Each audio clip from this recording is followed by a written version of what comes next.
Bucho goti. Maal? Asin bucho goti. Maal? Isa tokko si godhe beektaan Isuma takka na godhe gowwaa fakkaate.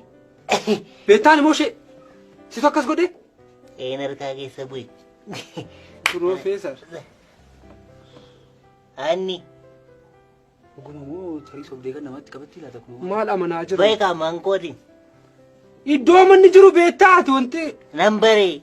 Ani yoo gadi. Walitti dhufeenya qabdu akkas. Walitti dhufne gaaf tokko walitti dhufne. Asii hojii. Bakka kottu taati kottu taati. Maal? Kai jalaati immoo.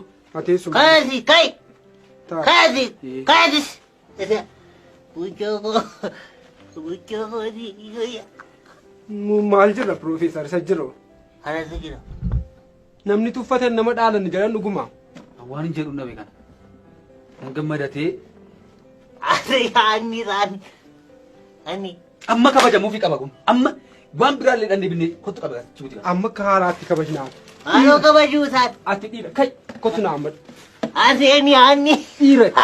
Ati dhiira. Kottu. Asumi. Anatu guddisa waan hundumaa anatu guddisa. Irraa bu'i kaboja irraa bu'i.